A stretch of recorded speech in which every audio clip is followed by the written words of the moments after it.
This is an RTD emergency update. As you're more than aware, over the last 48 hours, the Democrats and Republicans has come together for a spending bill that equals $1.3 trillion. Only problem is, no one knows what's inside of it. It's 2,300 pages of a straight mystery bill that will more likely be signed this weekend, and it's my suspicion that within those 2,300 pages lie some things that will be very harmful for our country, whether it be what's going on with the tariffs or overall distractions that our government is trying to create with Russia and China. I have a challenge for you, the RTD viewers. If you're interested, please stay tuned. If you're not, please turn away. Zimbabwe cash crisis worse. About Venezuela once again. Systemic important banks. They removed the 1,000 thing on there called monetary awareness. Thanks for tuning in to this RTD News update. And as you can tell from today's title, we're talking about the whole Congress passing a $1.3 trillion spending bill. And as you can see over my shoulder right here, there's a gentleman holding a stack of papers of which no one has read. The idea that there's a lot of things in there because it's called the Consolidated Appropriations Act, which lets me know that there's been a lot of things jam-packed into those pages there, of which are a mystery to everyone, including the people who voted for it.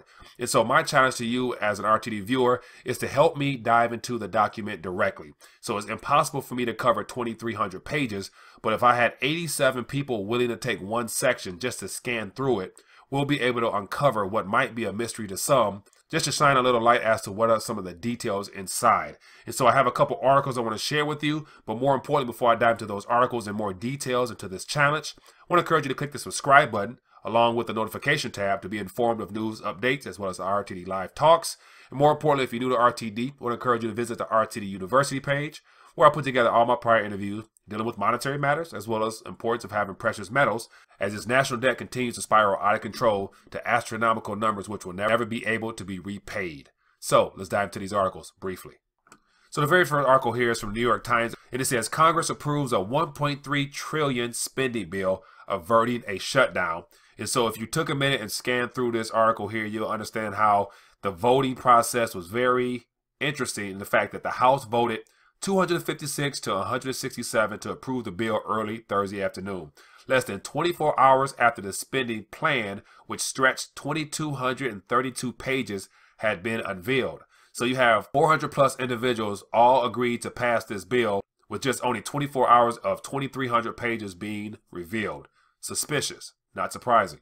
After a scare over whether a fiscally conservative senator might force a brief government shutdown this weekend, along with an unexpected grievance from another senator over the remaining of the Idaho wilderness area, the Senate voted 65 to 32 to approve the bill around 12:30 Friday morning. It says government funding was set to expire Friday night, but by approving this bill, lawmakers moved to avert what would have been the third shutdown this year. Factoring all this in lets you know that to avoid 3 government shutdowns within a short period of time, these politicians decided to vote for a bill of which it is a complete mystery to themselves.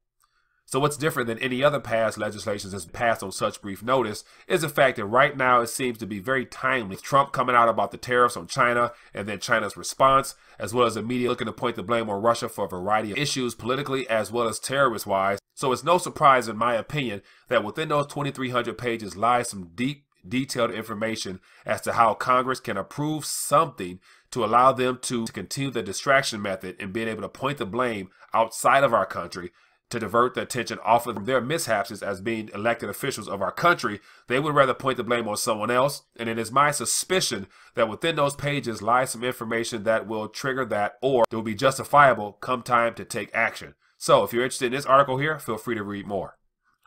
Next article here. Congress passes $1.3 trillion spending funding government through September. So the idea that this $1.3 billion will be borrowed into existence, it is only set to last up until the end of this year. Then there will be more money needed to fund this government.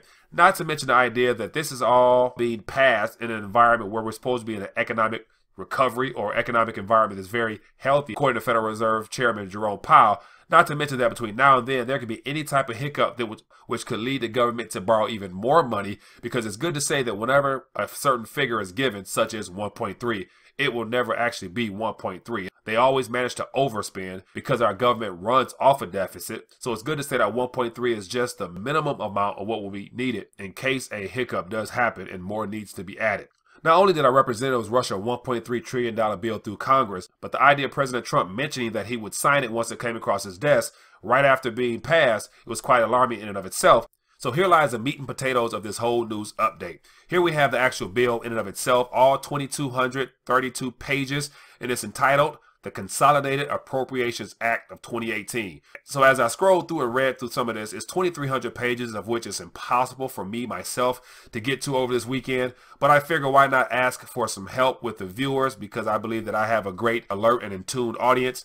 So the plan will be to have 87 people volunteer to scan through a single title out of the entire 7 sections of the spending bill. So here we have 7 sections here. We have the short title, table of contents, references, explanatory statements, statements of appropriations, availability of funds, adjustments to the compensation, and then along with this is several divisions which tally up to equal 87 separate titles, and the very first one being the agricultural programs. So what I'm looking to do over the next 48 hours is to have 87 people leave a comment below volunteering their time and energy to just scan through the surface of the spending bill. No need to dive in depth, because more than likely it will be over our head as far as understanding the true contents, but just to look for anything that might be suspicious, anything that might contain the words China, Russia, tariffs, or anything of that nature that would be a red flag worth looking into deeper. So if you're willing to take the time this weekend to help me scan through this document, I would appreciate it. And also on Sunday night, we can get together for RTD Live Talk. And if those individuals would love to call in, share what they've learned, or join the chat and share anything that might look suspicious with the audience, that'd be great. So it gives us, the public, a chance to actually read some of this information and to be more familiar with the contents of the spending bill. Since it's 2,300 plus pages that our politicians haven't even had time to read, wouldn't it be nice for us, the public, to take time to actually read what's inside these documents here?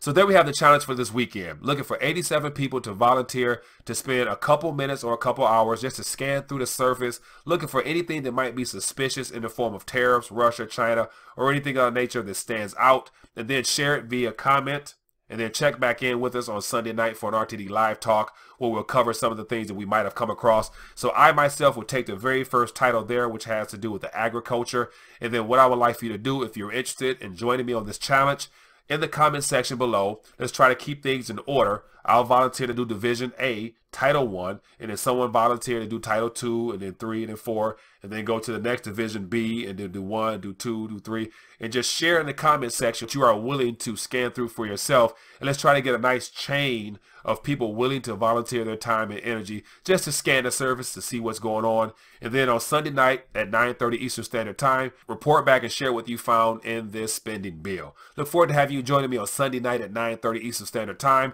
so we can go over some of the things that you might have come across in this spending bill and vice versa. So other than that, enjoy your weekend. Look forward to accepting my challenge. Thanks.